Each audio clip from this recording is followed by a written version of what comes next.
बेटे की पसंद सुकून वर्सेस सास की पसंद निकली घुटन भरी। अंकल जी आंटी जी, आपने तो कुछ खाया ही नहीं है, खा लीजिए ना। अंकुर जी आप लीजिए ना, मैंने अपने हाथों से आलू प्याज की कचौड़ी बनाई है। हाँ जी बिल्कुल।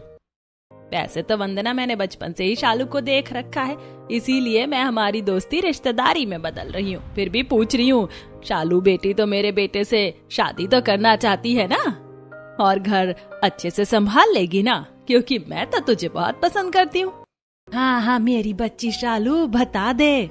आंटी जी मेरा मतलब माँ जी, मैं आपके बेटे को भी चाहती हूँ और आपका पूरा घर संभाल के रखूंगी। बस मुझे ऐसी ही संस्कारी बहू चाहिए। समधी जी मुंह मीठा कीजिए। हाँ हाँ क्यों नहीं। तब वो सब मुंह मीठा करते हैं। थोड़ी बहुत बातचीत के बाद लड़के वाले चले जाते हैं। उनके जाती ही एटीट्यूड में शालू साड़ी उतार कर शॉर्ट कपड़ों में अपनी माँ के पास बैठ जाती है। माँ कह देना अपनी सहेली से मुझे अपनी बहू बनाकर ले जा रही हैं। शादी के बाद मैं अलग रहूंगी और नौकरानी वाले काम मुझसे नहीं होने वाले। अरे बेटा तुझे जो ऐशो आराम वाली जिंदगी चाहिए वो मिल जाएगी। अब क्या जाते ही अलग करेगी, थोड़ा सब्र कर उसके लिए। और हाँ चिंता मत कर, काम तो मैं बोल दूंगी कि तेरे से ज्यादा ना करवाए, आखिर तो मेरी बेटी है। हाँ मम्मा मुझे कोई काम धाम नहीं करना। तभी शालू के फ्रेंड टीना का कॉल आता है और वो उसके साथ उसी शॉर्ट ड्रेस में क्लब में जाकर डांस करती है। I wanna show my body, groove the night away.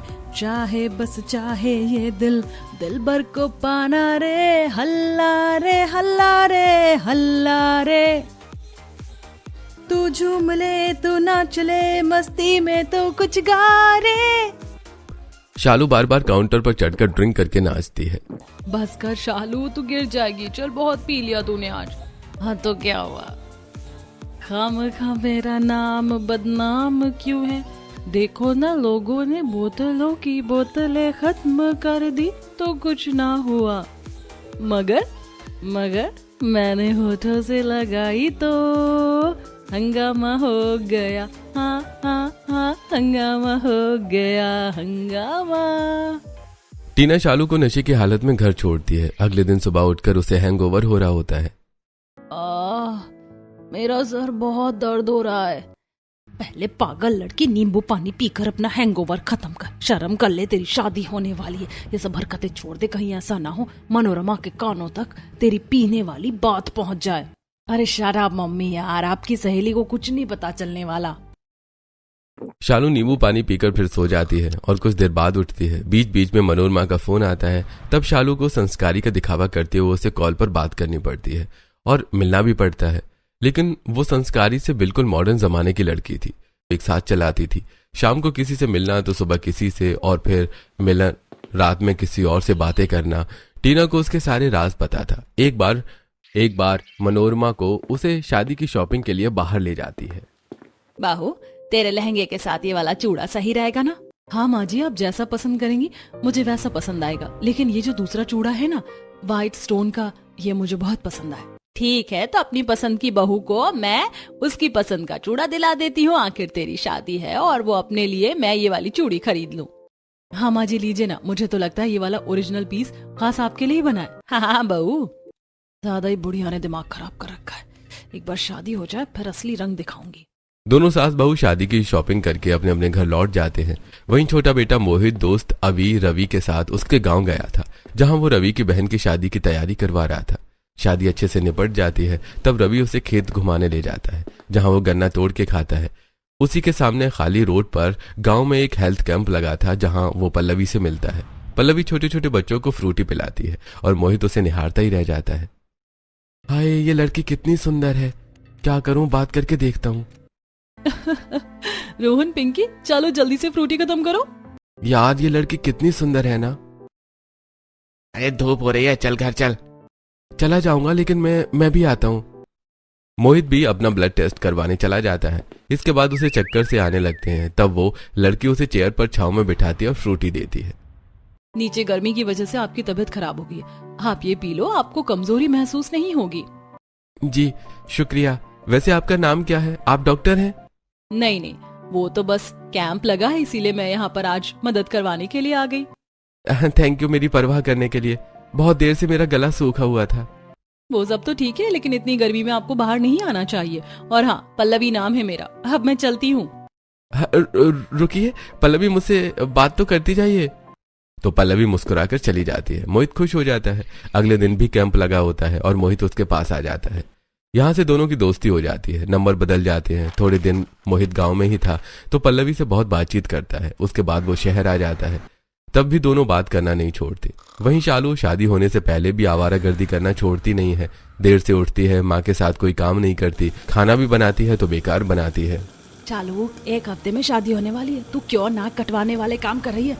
थोड़ा तो अच्छा खाना बना लिया कर। अरे क्या क्या खाना बनाऊं? आपको नहीं पता क्या, मुझे ये सब करना बिल्कुल पसंद नहीं है, फिर भी जबरदस्ती करवा रही हूँ। निखिल का कॉल आ रहा है, मैं उसके पास जा रही हूँ। वो तो तेरा एक्स है ना, अब क्यों बातें कर रही है? थोड़ी सी बात कर लूंगी तो क्या हो जाएगा माँ? Don't interfere in my life. Shalu पकड़कर चली जाती है और अपने एक बॉयफ्रेंड निखिल से मिलती है। निखिल से मिलने के बाद वो वापस टीना से मिलती है। ओ माय गॉड, तेरी शादी होने वाली है, तू अभी भी उस लड़के से मिलकर आई है? यार अब निखिल, ऋषभ, राज, इन सब से बात करना छोड़ दे। हाँ छोड़ दूंगी, वैसे भी शादी के बाद कौन करेगा ये सब। शालू जितनी बिगड़ी हुई थी, पल्लवी उतनी ही आदर्श संस्कारी लड़की थी, जो सुबह जल्दी उठती थी, घर में नाश्ता बनाकर सबको टाइम पर खिलाती है, लोगों की मदद करती है। अरे मेरी बच्ची, अब तो तू भी खाना खा ले, कितना घर का काम करेगी? हो गया कूलर साफ? अभी कैसे माँ, सिर्फ इसकी जंग निकाली है, अभी पेंट करना बाकी है, तभी तो सूखने के बाद इतनी अच्छी हवा देगा। हाँ हाँ पता है मुझे। वहीं अगले हफ्ते अंकुर की शादी शालू से हो जाती है। मनोरमा बहू का गृह प्रवेश करवाती है। लो, अब तो मनोरमा तेरे पसंद की बहू आ गई, अब तो तू राज करेगी, सास जो बन गई। हाँ क्यों नहीं, आखिर मेरी शालू बहू मुझे सुख देने ही तो आई है। हाँ हाँ देखती जब बुढ़िया, अगर मेरे से ज्यादा काम करवाया तो अल्ट्रा प्रो मैक्स सुख दूंगी तुझे और तेरे बेटे को। चलो भाभी, मैं आपको आपके कमरे तक छोड़ देती हूँ, भैया अभी आते होंगे। तब नंद नई बहू को कमरे में छोड़ने जाती है। कुछ देर बाद अंकुर भी वहां पहुंचता है। वो शालू से बात करने की सोचता है, लेकिन शालू सो जाती है। कोई बात नहीं, कल बात कर लूंगा, वैसे भी शालू जी मुझे कहाँ छोड़कर जाने वाली हैं। अंकुर भी थक कर सो जाता है। अगले दिन सुबह के 8 बजे हैं। शालू अभी तक नहीं उठती है, तब मनोरमा आकर, अरे बहू, सब उठ गए घर में, उठ जा बहू, खाना बनाने में भी टाइम लगेगा। अरे माँ जी, मुझे नींद आ रही है थकान की वजह से, उठती हूँ अभी। शालू नहा धोकर नई बहू की तरह रसोई में आ जाती है और अभी भी उबासी लेती है। माँ जी, आपको तो पता है मुझे ज्यादा कुछ अच्छे से बनाने नहीं आता, अगर खराब खाना बना तो सब क्या बोलेंगे। अरे बहू तो फिक्र मत कर, मैं हूँ ना तेरे साथ, जैसा बता रही हो वैसा वैसा करती जा, और कृति तू भी मदद कर। हाँ माँ। इस गर्मी में खाना बनाने से तो बची, लेकिन थोड़ी बहुत मदद तो करनी ही होगी। तब मनोरमा बहू को हलवा बनाना सिखाती है और कृति सब्जी काटती है। 1 घंटे में सारा खाना बन जाता है। तब शालू सबको खाना परोस देती है। पापा जी खाकर बताइए, वैसे मैंने माँ जी और कीर्ति की मदद ली है खाना बनाने में। अच्छा ही खाना बना होगा। ये क्या बात हुई माँ, आपने शालू को बताया नहीं कि मुझे शाही पनीर बहुत पसंद है। कोई बात नहीं शालू जी, शाम को मेरे लिए आप यही बनाना। जी जरूर। हाँ, मैं इस घर में अपने पति को शाही राजा की तरह शाही पनीर खिलाने ही तो आई हूँ। देखता जा बेटा, थोड़े दिन में तेरी जिंदगी घुटन भरी ना बना दी तो मेरा नाम भी शालू नहीं। भाभी जरा और पूरी लेकर आइए ना, बहुत भूख लगी है। छोड़ो, चाय ही पी लेता हूँ पहले। मोहित जैसे ही चाय पीता है तो नमक की चाय पीकर सारी मुंह से निकाल देता है, जिससे शालू की साड़ी का पल्लू पूरा खराब हो जाता है और सब लोग हंसने लगते हैं। अरे भैया, क्यों पिचकारी मार रहे हो, वो भी चाय की? भाभी अभी रुको, अगले साल है होली। अरे मोहित तो भी पागल है, ऐसे कौन करता है? लगता है आपने भी अभी तक चाय नहीं पी, जरा पी लो। हे भगवान जी, क्या कर दिया मेरी नई साड़ी का। बाकी लोग भी चाय पीते हैं तो उनके गले से चाय गटकना मुश्किल हो जाती है। अरे मोरी मैया, बहू चाय नींद में बनाई थी क्या तूने, जो इतना सारा नमक डाल रखा है? सॉरी माँ जी, वो शायद गलती से हो गया। अच्छा हुआ, तुम लोग यही चाय पीना डिजर्व करते हो। माँ जी, मैं साड़ी चेंज करके आती हूँ। साड़ी चेंज करने चली जाती है। घर में गेस्ट आते हैं, तब शालू अच्छी बहू बनने का खूब दिखावा करती है। बुआ जी, मामी जी, लीजिए ना, चाय नाश्ता कीजिए, मैंने अपने हाथों से बनाया है। उफ, मुझे तो बहुत गर्मी लग रही है, कब जाऊंगी मैं अपने कमरे में। अरे बहू, कर लेंगे चाय नाश्ता, पहले पैर छूकर आशीर्वाद तो ले ले। हाँ बहू, आना पैर छू। जी जी बुआ जी। शालू जब कमला के पैर छूती है तो शालू इतने तेज पैर पकड़ती है कि जिससे कमला को दर्द होता है। अरे बहू, ये क्या कर रही है? बुआ जी आशीर्वाद दीजिए ना बुआ जी आशीर्वाद। काश बुढ़िया तेरे पैर की जगह तेरा गला होता तो अब तक तो तू टें बोल जाती। छोड़ छोड़ बहू छोड़, दे दिया आशीर्वाद मैंने तुझे। तब जाकर शालू उसके पैर छूती है। मामी जी आपके चरण कहाँ हैं, आप भी आशीर्वाद दीजिए। नहीं बहू, मेरा आशीर्वाद दूर से ही है तुझे, मैं पैर नहीं छुआती। तब अंदर से मनोरमा आती है। क्या हुआ, ये कैसी आवाज आ रही है? कुछ भी तो नहीं मनोरमा, में लेट हो रहा, हम चलते हैं। अरे पर क्यों, क्या हुआ? अभी तो खाना खाकर जाना, और चाय नाश्ता भी ठीक से नहीं किया। काम आ गया है हमें, हम जा रहे हैं, बाय बाय मनोरमा। दोनों शालू बहू से डरकर चली जाती हैं। मनोरमा को समझ नहीं आता। पता नहीं क्या हो गया इन दोनों को। शालू बहू बेटा, रसोई में खाने पीने का बचा हुआ सामान फ्रिज में रख दो, स्लैब साफ कर देना। माँ जी मेरी कमर। क्या हुआ बहू? लगता है माँ जी कमर झुकने पर मोच आ गई है, मुझसे खड़ा भी नहीं हुआ जा रहा। ऐसी आदत नहीं है ना पैर छूने की। कोई बात नहीं बहू, आराम कर ले, मैं कीर्ति को तेरे कमरे में भेज देती हूँ, बाम लगा देगी। कोई बात नहीं माँ जी, मेरे पास स्प्रे है, मैं वही लगा लूंगी। तब शालू अपने कमरे में चली जाती है और मनोरमा रसोई का काम कर देती है, तब बिस्तर पर लेटकर। बढ़िया ही बुढ़िया मुझसे काम करवाने वाली। तब शालू फोन चलाकर अपने पुराने बॉयफ्रेंड से बात करती है। ऐसे दिन गुजरते हैं। शालू अपने ससुराल की जिम्मेदारी बिल्कुल भी नहीं उठाती थी। हर काम करने में बहाना बनाती थी, या तो मना कर देती थी, या कृति और पति से भी उसका बर्ताव अजीब सा हो गया था। दूसरी तरफ मोहित और पल्लवी एक दूसरे से प्यार करने लगते हैं और बात शादी तक पहुंच जाती है। तुम्हें लगता है तुम्हारे घर वाले हमारी शादी के लिए मान जाएंगे? हाँ पल्लवी, मुझे पूरा विश्वास है। तुम इतनी अच्छी हो कि कोई तुम्हें मना ही नहीं कर पाएगा, और मैं बहुत जल्द माँ को भी तुमसे मिलवाऊंगा। ठीक है मोहित। मोहित बीच बीच में पल्लवी से मिलने भी जाता था। वहीं बड़ा भाई अंकुर परेशान रहता है क्योंकि शालू उसके साथ अच्छे से बर्ताव नहीं करती है। एक दिन, अरे शालू, मुझे ऑफिस से आए हुए 15 मिनट हो गए हैं, इतनी गर्मी हो रही है, पानी वगैरह तो पूछ लिया करो। अरे मैं तुम्हारी नौकर हूँ क्या, या फिर तुम छोटे बच्चे हो जो अपने आप पानी भी नहीं पी सकते? क्या हो गया है शालू तुम्हें? शुरू में तो तुम ठीक से बात करती थी, लेकिन अब चिड़चिड़ी हो गई हो। अरे यार गर्मी का मौसम है, पूरा दिन घर में काम करती रहती हूँ, अब तुम्हारे आने पर तुम्हारी भी सेवा करूँ? अच्छा छोड़ो, मैं अपने आप पी लेता हूँ। देखो तुम्हारे लिए क्या लेकर आया हूँ। क्या लाए हो, दिखाओ। तभी अंकुर उसे सनफ्लावर देता है। ये देखकर शालू का मुंह बन जाता है। ये क्या बकवास चीज लेकर आए हो तुम? मुझे लगा तुम मुझे iPhone 17 Pro Max दोगे। मेरा फोन खराब हो रहा है, तुमसे बोला था ना मुझे फोन दिला दो। हाँ शालू मुझे पता है, लेकिन अभी अफोर्ड नहीं कर सकता। 1.5 लाख रुपए से ऊपर का फोन है। सो वॉट, मेरे लिए इतना भी नहीं कर सकते? इतनी अच्छी कंपनी में काम करते हो। अरे डोंट वरी, मैं तुम्हारे लिए अगले महीने खरीद दूंगा। तब शालू वो फूल डस्टबिन में डाल देती है, जो कि अंकुर को बिल्कुल भी अच्छा नहीं लगता। शादी को 6 महीने होने को आए हैं, लेकिन ऐसा लगता है आज तक मैं शालू को नहीं जान पाया, और ना ही वो मुझसे इतना बात करती है। अंकुर उदास होकर खुद पानी पी लेता है और कुछ देर बाद सब साथ में खाना खाते हैं। शालू थोड़े से चावल देना। अरे रसोई में रखे हैं, अब मैं अपना खाना छोड़कर तुम्हारे लिए चावल लेने जाऊं? तुम लेकर आ जाओ। शालू की यह बात सुनकर सबको अजीब लगता है। तब कृति उसे चावल लाकर देती है। लो भैया खा लो। ये भाभी भैया के साथ कैसा बर्ताव करती हैं? भैया दुखी रहने लगे हैं। अजी सुबह मुझे कौशल्या मोहित के लिए लड़की दिखा रही थी, मुझे तो बहुत सुंदर लगी। मोहित अगले 2 महीने में मैं तेरी शादी कर दूंगी। चलो अच्छा है, मेरा भाई भी घोड़ी चढ़ेगा। लेकिन जैसे मेरी घुटन भरी जिंदगी बीत रही है, मैं नहीं चाहता कि भगवान मेरे भाई को भी ऐसी जिंदगी मिले, उसे सुकून भरी जिंदगी देना। अरे नहीं माँ, इतनी जल्दी शादी नहीं करूंगा, और मुझे आपकी पसंद से नहीं करनी। ये क्या बात हुई देवर जी, कोई पसंद है क्या? मोहित सच सच बता, तूने कोई लड़की पसंद कर रखी है? कौन है, कहाँ की है? नहीं ऐसा नहीं हो सकता, मोहित मेरे पसंद की लड़की से शादी करेगा। नहीं माँ, मैंने अपनी पसंद की लड़की 6-7 महीने पहले से ही ढूंढ रखी है, और मैं उसका दिल नहीं तोड़ सकता। मैं शादी करूंगा तो सिर्फ पल्लवी से करूंगा। मैं आपको पल्लवी से मिलवा दूंगा, वो बहुत अच्छी है और संस्कारी है। ये क्या बोल रहा है तू? दिमाग खराब मत कर मेरा। तेरी पता नहीं कैसे पसंद की लड़की होगी और लोग क्या बोलेंगे। पापा आपको तो मुझ पर भरोसा है ना? आपको इस घर में जैसी लड़की चाहिए वैसी ही है। वो आप सब चाहे तो कल मिलने चलना। कहाँ रहती है वो, क्या करती है, कैसे पसंद आई तुझे? मैं रवि के साथ जब गाँव गया था तब मुझे पसंद आई। ज्यादा अच्छे घर से नहीं है, लेकिन उसे घर का सारा काम अच्छे से आता है।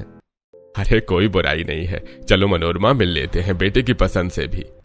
मुझे तो ये बिल्कुल अच्छी नहीं लग रही। लड़की मुझे पसंद आई तभी करूंगी।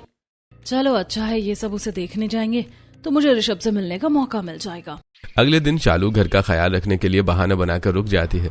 कृति कॉलेज और अंकुर ऑफिस चला जाता है। बाकी तीनों पल्लवी से मिलने गांव पहुंच जाते हैं, जहां मोहित दूर से दिखाता है कि वो छोटे छोटे बच्चों को खाना बांट रही है।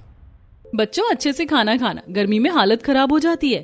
ठीक है दीदी, हम सारा खाना खा लेंगे। गुड। तभी एक बूढ़ी औरत चक्कर खाकर बैठ जाती है। तब पल्लवी उसे पानी पिलाती है। अम्मा जी पानी पी लीजिए, गर्मी बहुत है। आपने सुबह से कुछ खाया नहीं है क्या? नहीं बेटी, बस सुबह से भूखी प्यासी भटक रही हूँ, मेरा कोई नहीं है ना। ये लीजिए, आप पेट भरकर खाना खाइए और पानी भी पी लीजिए। आप ना शिव मंदिर रोज आया करो, मैं आपको खाना खिलाऊंगी।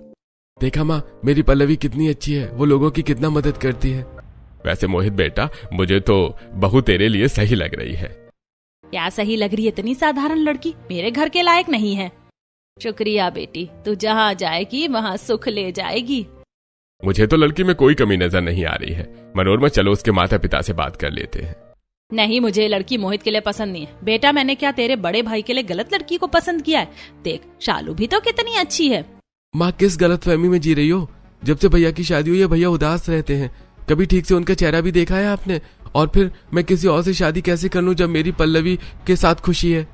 मोहित मनोरमा को बहुत मनाता है, लेकिन मनोरमा एक नहीं सुनती। फिर भी अपने पिता से वो लड़के के घर जाने के लिए कहता है, लेकिन मनोरमा जाने नहीं देती। इनडायरेक्टली विराज अपने छोटे बेटे की पसंद को सपोर्ट करता है और एक हफ्ते बाद ही मोहित अपनी माँ के खिलाफ जाकर पल्लवी से शादी करके उसे घर ले आता है। तब विराज उसका गृह प्रवेश करवाता है। अब कुछ नहीं हो सकता मनोरमा, तुम्हारे बेटे ने शादी कर ली है और पल्लवी भी इस घर की बहू है। नहीं अपनाओगी तो समाज के लोग बातें करने लगेंगे।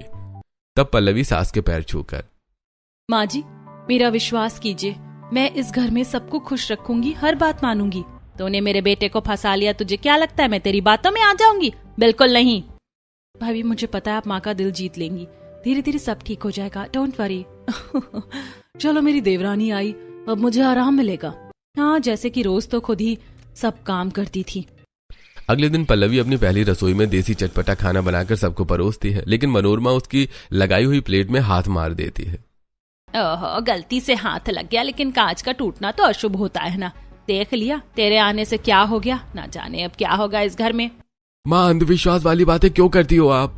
तू चुप कर, मुझे तो लगता है इस लड़की ने तेरी बुद्धि भ्रष्ट कर दी है। मनोरमा उठकर चली जाती है। पल्लवी की आंखों में आंसू आ जाते हैं। अरे बहू, तू उसकी बात का बुरा मत मान, पर हाँ, तूने खाना बहुत अच्छा बनाया है। ये ले तेरा शगुन, हम दोनों की तरफ से। शुक्रिया पापा जी। सबके खाना खाने के बाद जब पल्लवी झूठे बर्तन रसोई में रखती है, तब शालू, वैसे तो मैं कुछ करती नहीं हूँ, लेकिन इसे बहकाने में क्या जा रहा है। वैसे पल्लवी, देवर जी की पसंद तो बहुत अच्छी है, और अगर तुम सच में माँ जी का दिल जीतना चाहती हो तो पूरे घर का पूरा काम संभाल लो। आप सही कह रही हो दीदी। शाम को क्या बनाऊं मैं? ऐसा करो, दाल मखनी, गार्लिक नान, आलू नान, रायता और एक सूखी सब्जी तैयार कर देना। ठीक है दीदी। तब पल्लवी जेठानी की बातों में आकर रसोई का सारा काम संभाल लेती है और खुद अपने बॉयफ्रेंड से कमरे में बातें करती है। और बताओ ऋषभ, कब मिलने का प्लान है? Baby, I am always ready, तुम कैफे आ जाना। ओके डार्लिंग, वैसे भी मैं अपनी शादीशुदा लाइफ से बहुत बोर हो गई। अंकुर तो मुझे बिल्कुल नहीं पसंद। अरे जब मैं तुम्हारे पास तो अपने पति का क्या चार डालोगी? छोड़ो उसे और थोड़ा दूर रहा करो। हाँ, वही करती हूँ। चलो अब बाद में बात करती हूँ, बाय। कुछ ही दिनों में पल्लवी अपने ससुराल की जिम्मेदारी संभाल लेती है। टाइम पर ससुर को दवाई देती है, सुबह उठकर घर की साफ सफाई अच्छे से कर देती है, पूजा पाठ करती है, खाना भी बढ़िया बनाती है। और जब पति ऑफिस से आ जाता है तो रोज उसे अपने हाथ से चाय बनाकर देती है। एक दिन वो ऑफिस जाकर बिल्कुल भी पल्लवी को टाइम नहीं दे पाता, तो शाम को उसके लिए गजरा लेकर आता है। पल्लवी उसे चाय देती है। वाह यार, मेरे ऑफिस की जितनी भी टेंशन होती है ना, तुम्हारे हाथ की चाय पीकर मेरी सारी थकान उतर जाती है और अलग से सुकून मिलता है। पता है मुझे आपकी कितनी याद आ रही थी। आज तो बिल्कुल भी बात नहीं हुई हमारी। जब तक मेरी आपसे बात ना हो जाए और शाम को आपके साथ चाय ना पी लूं, तो सुकून तो मुझे नहीं मिलता। सही बोल रही हो। अपनी ऐसी छोटी सी जिंदगी में तुम्हारे साथ यूं बैठना भी मेरे लिए सुकून है। और एक आदमी को और क्या चाहिए। अच्छा, अपनी आंखें बंद करो। पल्लवी आंखें बंद कर लेती है और मोहित उसके बालों में गजरा लगा देता है। ये देखकर पल्लवी खुश होती है और गले लगा लेती है। आप तो बड़े रोमांटिक निकले। निकला क्या, मैं तो पहले से ही हूँ। ये सब दूर से खड़ा अंकुर देख रहा होता है। चलो, किसी की जिंदगी तो सुकून भरी है। मेरी तो बेबी मेरे पास न बैठती है, न मुझे अपने हाथ से एक कप चाय पानी देती है। ऐसी घुटन भरी जिंदगी जी रहा हूँ शादी के बाद। दूसरों की पत्नियां उन्हें कितना प्यार करती हैं और एक मैं, कोई बात नहीं, मैं कोशिश कर लेता हूँ उसे कहीं बाहर घुमाने ले जाऊंगा। अंकुर खुश होकर अपनी पत्नी को गोद में सिर रखता है। जब वो चैटिंग कर रही होती है तब गुस्से से अपनी गोद से उसका सर हटा देती है। अरे तुम पागल वागल हो गए हो क्या? नहीं, मैं तो बस शालू तुम्हारे पास आना चाह रहा था। क्या है यार, मुझे ये चिपका चिपकी पसंद नहीं है। शालू, थोड़ा तो मुझे टाइम दिया करो। मैं प्यार से तुम्हारे गोद में सिर रखकर तुमसे बातें करना चाहता हूँ और तुम हो कि फोन में लगी रहती हो। हमेशा घर में भी इतना काम नहीं होता, तभी तो मुझे टाइम नहीं देती। अच्छा, कल हम बाहर घूमने चलते हैं। मुझे कहीं बाहर घूमने नहीं जाना। हाँ, लेकिन मुझे अपने लिए महंगे महंगे मेकअप प्रोडक्ट खरीदने हैं, उसके लिए मुझे 50,000 रुपए दे दो। फोन तो दिलाया नहीं गया अभी तक मुझे। तुम किसी काम के नहीं हो।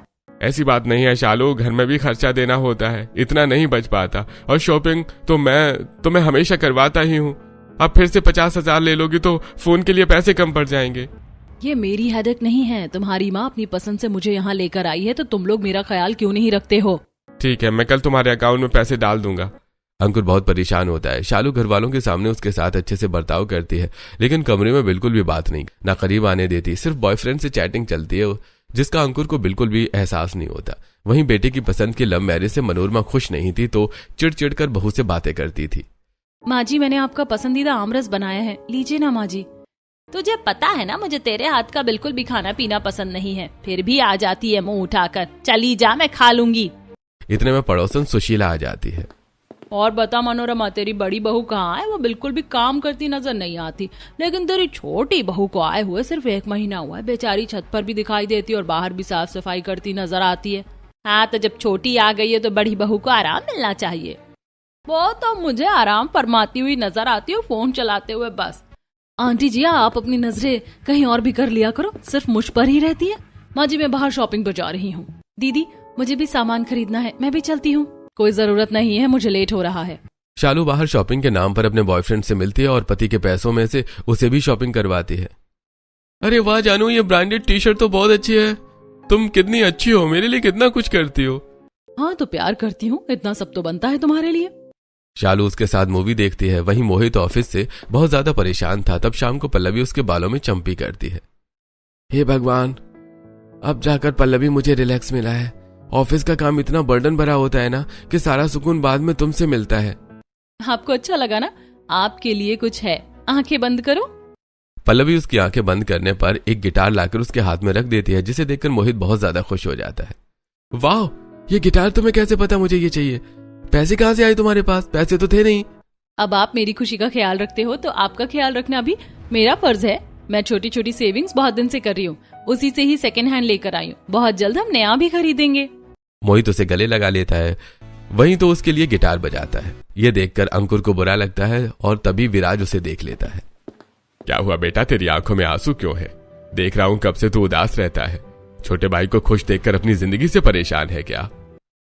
हाँ, तो क्या करूँ पापा, शालू बिल्कुल भी मेरी तरफ ध्यान नहीं देती।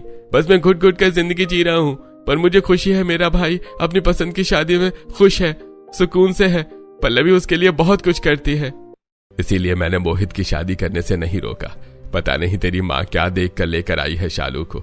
मुझे वो कभी घर के काम या तेरे से प्यार से बोलती हुई नजर नहीं आई। छोड़ो पापा, मैं जा रहा हूँ। अंकुर रोते हुए सो जाता है। शालू बिल्कुल भी उसे समझती नहीं है, बस उसके पैसे खर्च करवाती है। एक दिन वो उसे संडे को सुबह सुबह घूमने ले जाने की सोचता है, लेकिन वो उससे पहले ही उठकर चली जाती है। माँ, शालू कहाँ है? मुझे दिखाई नहीं दे रही है। तुझे बताकर नहीं गई, वो तो अपनी सहेली के साथ वाटर पार्क गई है। मुझे तो समझ नहीं आ रहा दोनों बच्चों के बीच क्या चल रहा है। मेरा बेटा काफी परेशान रहता है। जब संडे के दिन पल्लवी घर में सबको बड़े बढ़िया नाश्ता बनाकर खिलाते और मनोरमा भी खाती है, वहीं शालू अपने बॉयफ्रेंड के साथ वाटर पार्क में गुलछर्रे उड़ाती है। दुष्ट कहेंगे, अब तुम्हें गिराऊंगी। अरे नहीं नहीं नहीं नहीं नहीं। ऋषभ उसे बच रहा होता है, पर शालू उसे भी पानी में गिरा देती है। अब लोग मनोरमा को पोता पोती के लिए टोकने लगे थे, तो वो भी दोनों से उम्मीद करती है। शालू को बच्चे के लिए कहती है, लेकिन शालू को ये करना ही नहीं था। तब अपने बॉयफ्रेंड से क्लब में मिलती है, जहाँ कृति भी होती है। अच्छा दोस्तों, मेरे घर पर किसी को पता ना चल जाए, अब मुझे जाना होगा। कृति यहाँ से निकलती है कि शालू ऋषभ से चिपकी होती है। ऋषभ के गालों पर किस करती है। ये देखकर कृति, भाभी आप यहाँ? शर्म नहीं आती? मैं घर में सबको बताऊंगी कि आपका कोई बॉयफ्रेंड है, तभी भैया परेशान रहते हैं। ओह, तो तुमने मुझे देख लिया। अगर तूने घर पर किसी को भी बताया ना, तो तेरी पढ़ाई लिखाई और यहाँ जो तू क्लब में आई है ना, सब घर जाकर बता दूंगी। इसीलिए अपनी जुबान बंद रखना। उसकी आंखों में आंसू होते हैं। चाहकर भी वो घर में कुछ नहीं बता पाती उसके जाने के बाद। अरे ऋषभ, मैं क्या करूं जिससे बच जाऊं? ऐसा करो, तुम अपने पति की फेक रिपोर्ट बनवा दो कि वो बाप नहीं बन सकता। तब तुमसे घर में भी कोई कुछ नहीं बोलेगा और वो भी दूर रहेगा। वाह मेरी जान। तब शालू घर में नाटक करती है कि वो बच्चे के लिए कोशिश कर रही है, फिर अपने पति को अस्पताल ले जाती है, जहां टेस्ट के बहाने कुछ दिनों बाद अंकुर की झूठी रिपोर्ट पकड़ा देती है, जिसे देखकर अंकुर के पैरों तले जमीन खिसक जाती है। नहीं नहीं नहीं नहीं, ऐसा नहीं हो सकता। क्या मैं कभी पापा नहीं बन पाऊंगा? हौसला रखिए अंकुर जी। माँ जी, आप ही संभालिए इन्हें। थोड़ी दिनों में अंकुर की ये बात रिश्तेदारों को पता चल जाती है। तब वो भी उसे फोन करके यही बात बोलते हैं, जिससे अंकुर की जिंदगी और भी ज्यादा घुटन भरी हो जाती है। वहीं शाम को पल्लवी की तबीयत खराब हो जाती है और जब उसका पति घर आ जाता है तब छत पर उसने कैंडल लाइट सेटअप कर रखा होता है और फिर उसके सामने अपने और पति के शूज के साथ एक छोटे से बच्चे के शूज रख देती है। ये सब क्या है? क्या ये सच है? हाँ, हमारी जिंदगी में छोटे छोटे कदमों से चलकर कोई आने वाला है। सच में पल्लवी, तुमने तो मेरी जिंदगी की सबसे बड़ी खुशी मुझे दे दी। अब जिंदगी में सिर्फ सुकून ही सुकून है। मोहित गोद में उठाकर उसे घुमा देता है और घर में सबको बता देता है। घर में सब खुश होते हैं, पूरे मोहल्ले में मिठाई बंटवा देता है। अपनी जिंदगी में इतनी घुटन देखकर जब अंकुर छत से छलांग लगाने वाला होता है तब पल्लवी उसे समझाती है, भैया, जिंदगी से हार मत मानिए। दुनिया में हर चीज का सोल्यूशन है। आपको एक बार खुद डॉक्टर के पास जाना चाहिए। पल्लवी के समझाने पर अंकुर एक बार डॉक्टर से मिलता है, जहां रिपोर्ट्स देखकर वो तुरंत बता देता है कि वो स्वस्थ है और उसकी हॉस्पिटल की रिपोर्ट नहीं है। ये बात सुनकर अंकुर के पैरों तले जमीन खिसक जाती है। वो घर जाकर शालू से गुस्से में पूछता है, बताओ, तुम्हारी जिंदगी में मैंने किस चीज की कमी रखी जो तुमने मेरे साथ इतना बुरा बर्ताव किया कि मेरी जिंदगी घुटन भरी बना दी? हाँ, किया है मैंने ये सब, क्योंकि मुझे तुम्हारे साथ रहना ही नहीं। मुझे खुद सुकून से रहना था, तो तुम्हारी कुर्बानी तो मुझे देनी ही थी ना। भैया, इनकी लाइफ में कोई और भी है? नहीं, कोई नहीं है। इतने में शालू के बॉयफ्रेंड का फोन बजता है, जिसे अंकुर स्पीकर पर डाल देता है। अरे शालू मेरी जान, कब मिलोगी मुझसे? और अपने 2 टके के ससुराल वालों और फालतू पति को छोड़कर आ जाओ। ये सुनते ही मनोरमा को इतना गुस्सा आता है कि वो शालू को थप्पड़ मार देती है। नालायक, मैंने तुझे इतना प्यार किया कि तू मेरी दोस्त की बेटी है। तुझे घर में कभी काम नहीं करवाया, तूने मेरे बेटे की जिंदगी बर्बाद कर दी। देखो माँ, आपकी पसंद ने मेरी जिंदगी को क्या कर दिया। मैं तो खुश हूँ कि मोहित ने अपनी पसंद से शादी की, सुकून में तो है, और आप दादी भी बनने वाली है, लेकिन इसने तो मेरी जिंदगी बर्बाद कर दी। न मेरे चेहरे की मुस्कान तक छीन ली। बहुत बुरा किया इसने। इसकी वजह से मेरा बेटा कितना रोया है। छी दीदी, शर्म आनी चाहिए आपको। जिस परिवार ने प्यार दिया, आपने उनके साथ ही ऐसा किया। तभी मनोरमा उसे घर से निकाल देती है। अपनी माँ के पास जा, डाइवोर्स पेपर्स तुझे वहीं मिल जाएंगे। मनोरमा सामान को भी पटक देती है और छोटी बहू के सामने हाथ जोड़कर खड़ी हो जाती है। मैंने अपने ही हाथों से अपने बड़े बेटे की जिंदगी बर्बाद कर दी और तुम दोनों को भी कम परेशान नहीं किया। मोहित, पल्लवी बहू, मुझे माफ कर दो। मैंने तुम्हें अपनाया नहीं सिर्फ इसी बात से कि तुम मेरी पसंद नहीं हो, लेकिन खुश तो थे ना। मुझे माफ कर दे मेरी बहू। नहीं नहीं माँ जी, आपने अपना लिया तो माफी किस बात की। पुरानी बातें भूलकर एक नई शुरुआत करते हैं। इस तरह मनोरमा पल्लवी का गर्भवती के समय में ख्याल रखती है। 9 महीने बाद में प्यार से बेटे को जन्म देती है और डिवोर्स के बाद अंकुर भी मूव ऑन करके अपनी पसंद की लड़की से शादी करता है और दोनों बहू बेटे अब खुशी खुशी रहने लगते हैं। दोस्तों, क्या शालू के साथ सही हुआ है? कमेंट करके हमें जरूर बताएं।